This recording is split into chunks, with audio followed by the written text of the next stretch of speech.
Aggressive on the fastball here. Fastball there, challenged him upstairs, and down goes Garcia. 4 straight strikeouts for Bauer. What's going on, guys? It's Fuzzy. Welcome back to yet another MLB recap. Do you see this email right here? Do you see who it's from?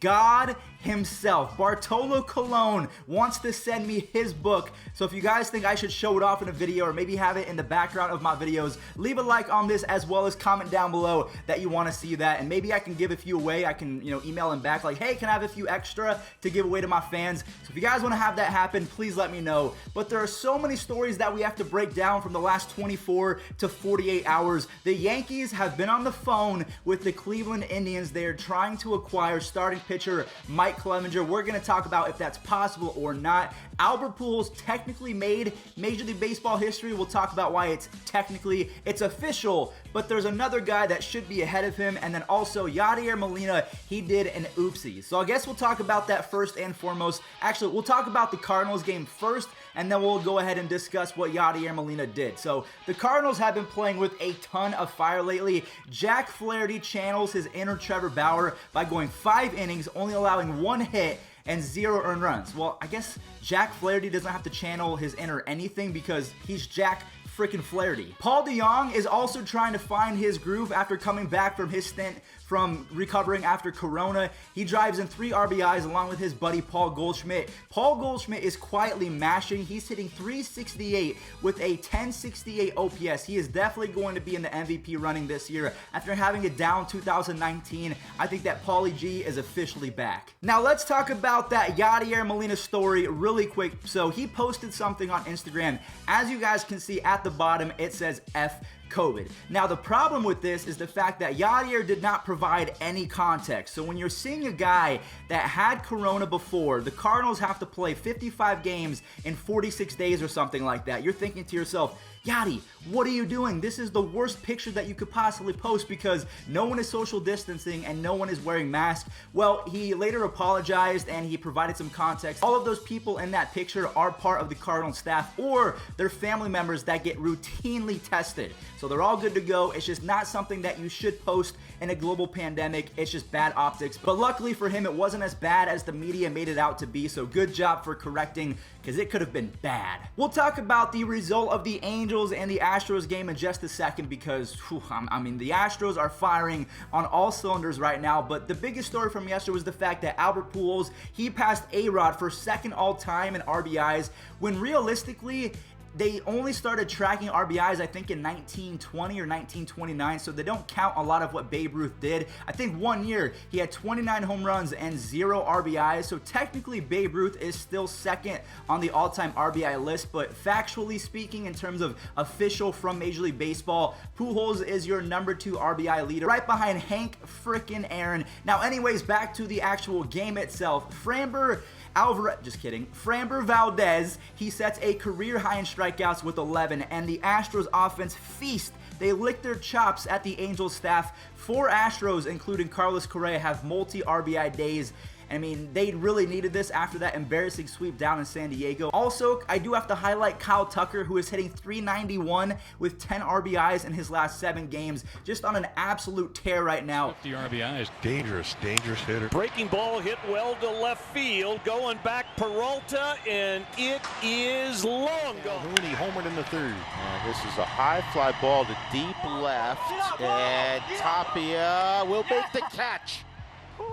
Now, because the Astros got over their embarrassing skid where they got swept, we have to talk about the Rockies, who just ended a 7-game losing streak. They just barely beat the Diamondbacks. Trevor Story, when this guy hits home runs, they're not just wall scrapers, they're moonshots. He hits a 450-foot bomb, and then teammates rally around rookie Ryan Castellani. I hope I said that name right. They get a couple more runs, and he gets his first career win and a 3-2 victory over the Diamondbacks. The batter.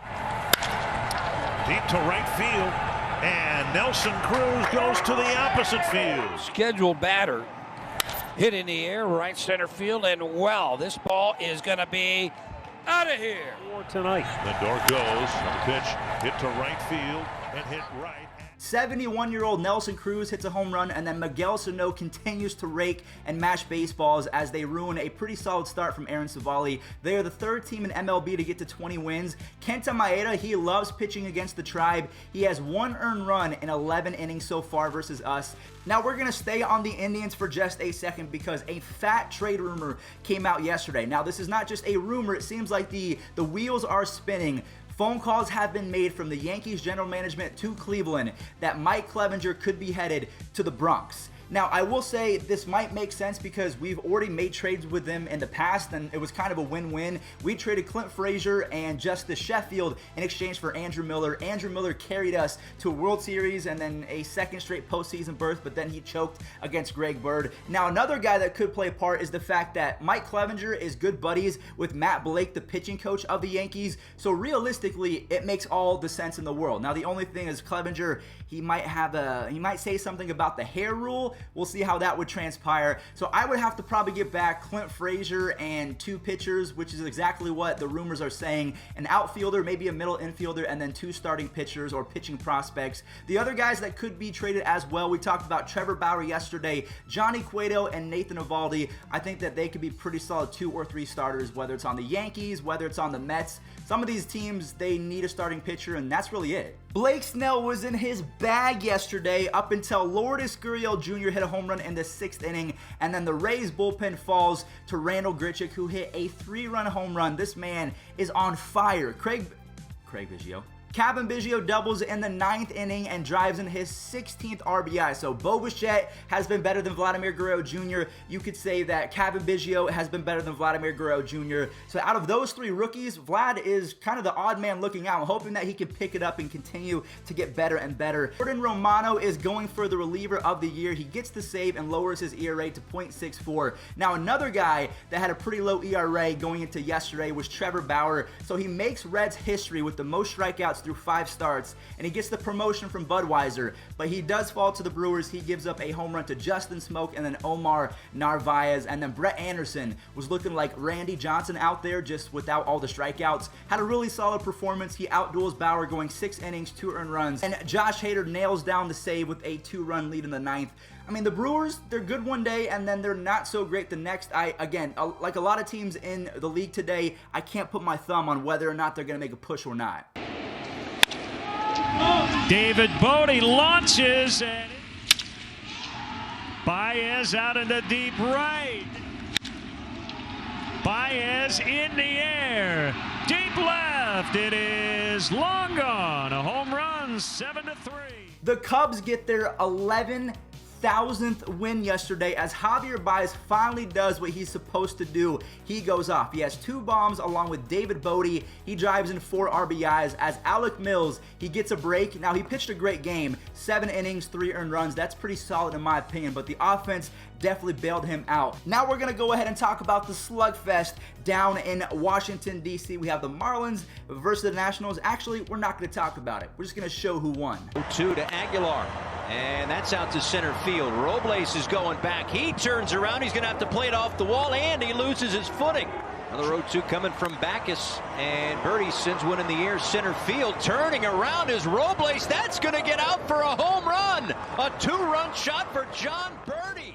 Pablo Lopez is at it again. 6 innings, 0 earned runs, and now lowers his season ERA under 2, 1.98 on the season. Different Miami Marlin players had multiple hits in that game. Jesus Aguilar is nearing 20 RBIs on the season, so he is outdoing expectations. I'm happy for him because he sucked in 2019. The Marlins are now 12-11 on the season, and they ruined wild days from Adam Meehan and Juan Soto. So pretty good day in the office if you're a Marlins fan. Now the final game we have to recap. We still have some more news. We're going to talk about the Braves in just a second. So if you're an Atlanta fan, don't go anywhere. Just a baseball fan, don't go anywhere. Lance Lynn, he had a typical Lance Lynn start. He labored through 6 innings, but he's a workhorse and he got the job done. He limits the A's to 2 runs, and then guess who comes in clutch? I think his name is Isaiah Kiner Falafa.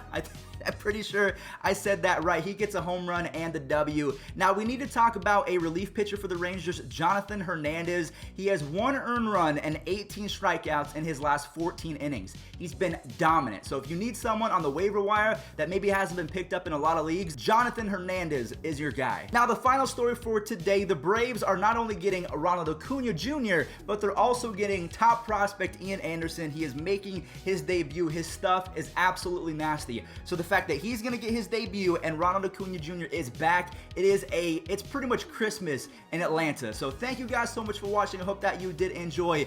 If you want to see that Bartolo Colon book, please let me know in the comment section down below. And also, if you're a Yankees fan, do you even want Mike Clevinger? Because a lot of people say he comes with too much baggage. Maybe you want Zach Plesac. Maybe you would rather have Trevor Bauer. Maybe you'd rather have Johnny Cueto. I don't know.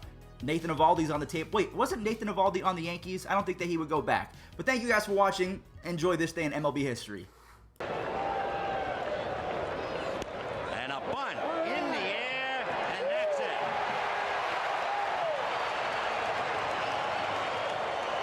So Mitch Webster trying to surprise and bunt for a base hit, popped it up. Lee Smith gets his 35th save.